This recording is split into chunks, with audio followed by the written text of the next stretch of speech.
those who have had to travel this morning. I hope you've had a good journey. I think you'll know already, oh that's a nice sound, that's what we want to hear today. We've got a lot of communication going on, you'll get this point. But you'll be aware of how much interest there has been in this event. And there are as many people who are on the wait list as there are here.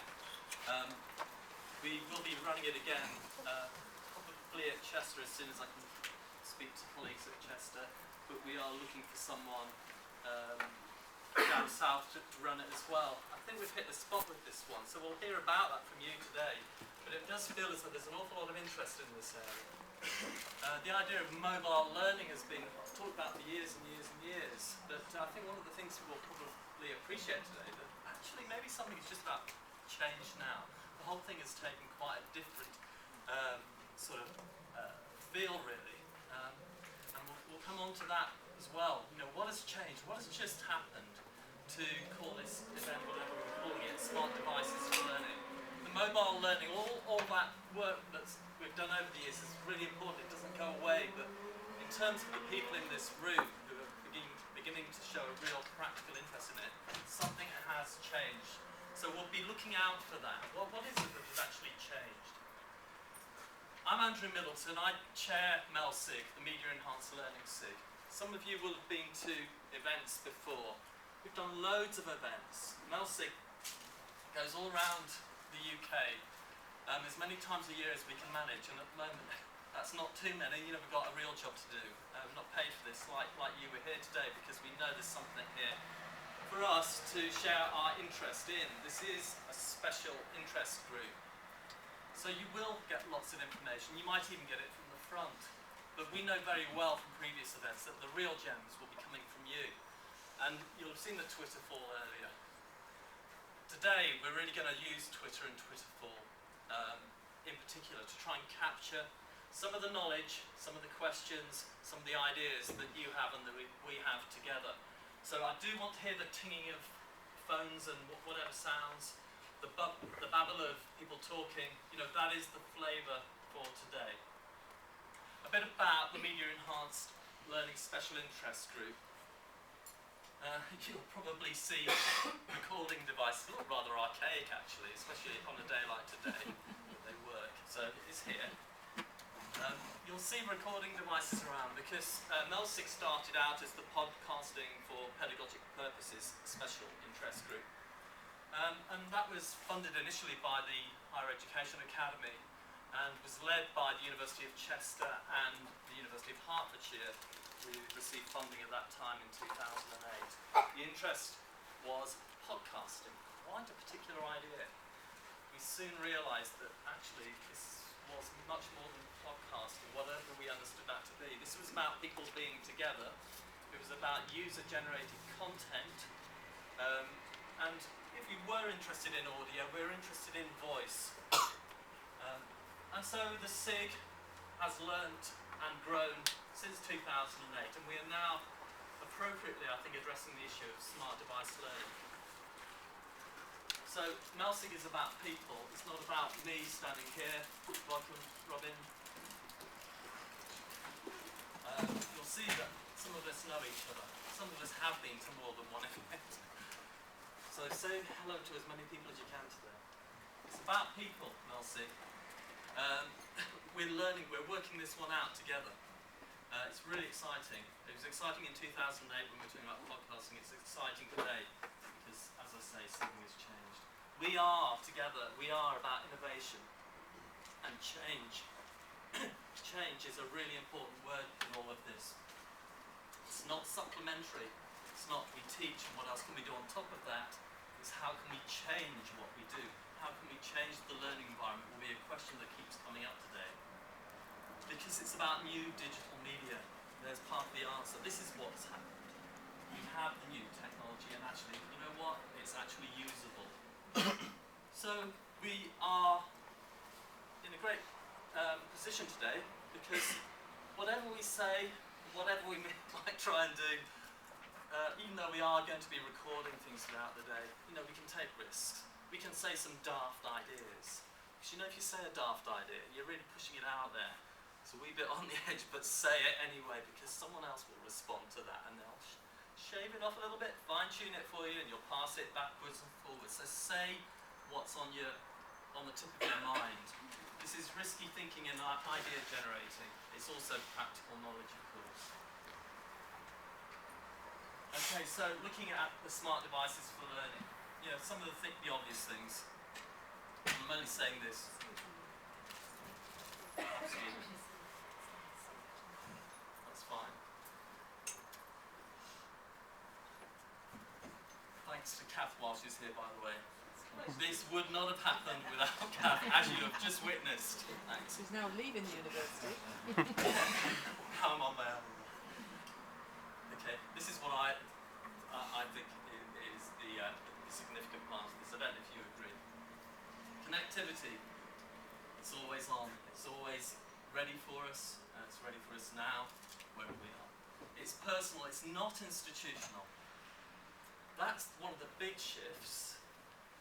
It's ours, it's theirs, it's yours. And when we're in the room together, it's ours and it's accessible. It's that authentic thing, because if it's ours and it's always with us, if it's ubiquitous, then that's giving us some idea of why we need to look for change and not supplementation. It's like intelligent clothing. What it's like when you forget to charge your phone overnight, or worse, you forget to bring it. It's like being kind of naked. There's something missing, isn't there? Increasingly, we've become dependent, us, our students, on the smart technologies. There's something that is very close to us, which we can get our hand on, whether it's the recorder, the Twitter app, the whatever we're going to talk about today. And if it's not there, I didn't charge my phone last night. I thought I had it plugged in, and it's only half full today, so it becomes a problem. Okay, so this is the changing learning context, and therefore the changing learning environment. So how is our question today? For us to reflect, how is this affecting me? How is it affecting my students in university? And as I say, we'll put upon our collective interest in the experience to date. Right, a few arrangements. I must remember to do these. I've talked about who can find a seat. We are full. I think you've got the only one, actually. Yeah, let's have this one in next. Somebody can use that one. I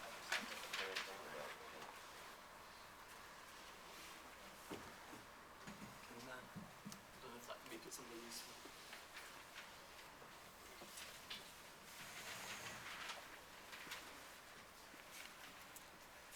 Okay, yeah, timely. It's really full. I've already said that, you know it. It's going to get hot in here. The moment the windows are open, they don't open far enough. So, this morning, we're going to be in this room. We're going to be in this room for just over 2 hours. The good news is that we're then going to get some fresh air. The bad news is we're going to have to follow a map and go on a little walk. It's on the other side, over there somewhere. But you get your fresh air. 10-minute walk to Aspect Court. I think you might already have gathered that we had to change the venue to try and accommodate a few more people in the joint sessions. So there's a map, and in your folder you've got a map, and I took some photos on my phone and created that thing. So we've got something to follow, and there'll be a purpose to the walk. Okay, you've got 10 minutes to do the walk, to go and get lunch and to attend the afternoon sessions. But it's worth getting a bit of fresh air. There's something called a challenge and opportunity card in your folder. What I'd like you to do is just use those 10 minutes while you're walking over to walk over with someone, maybe someone you've not met before, and look at the 2 questions. What's the challenge here? What's the opportunity? When you get to Aspect Court beyond the building, you'll find a box, hopefully, and you put your card in. One of the things we do in MELSIG, these things, is run challenge card sessions like that, because this is how we learn. And what I'll do, and it will be me, drag and dictate, wonderful app, no problem. I can transcribe whatever you write as long as I can read it by talking into the phone, and it'll spit out text, and I'll share that text straight back with you after the event next week. But put all the cards in. Let's get your thoughts in terms of those questions as you're walking. Then we'll have lunch over at Aspect Court, and the other thing to notice there, I haven't mentioned it, is we are going to audio record as much as possible. If you're not comfortable with that, that's fine. It really is. We have to say that to our students, of course. If you don't want to be recorded, we won't record you. It's really important. But I'm going to assume, and everyone else will assume, that we have your buy-in. But please do make it known if you're not comfortable with that. Right, housekeeping. I really got to do this. And I've just realised there are some things I don't know, so I'm going to be looking for help. Fire and safety. We believe there aren't going to be any fire alerts, training things, testing, either here or in Aspect Court today. So if you hear an alarm, it will mean we have to get out of the building.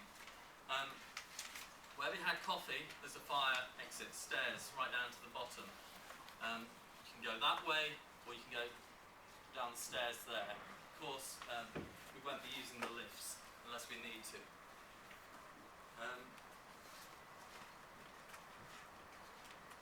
If we have any first aid or security issues, come and find. Can people who've been involved in organising this? Yeah. Kat's gone, Jack is there, Chris And Chris. is there, me. Any security, any first aid. If you can't manage it yourself, then give one of us a shout and we'll get through to security. And if you can't find one of us, the number is 888. No smoking policy, that goes for the whole world, doesn't it? Location of nearest toilets, that's what I don't know. Oh, they're just near the lifts. Near the lifts, Yeah. great, thanks.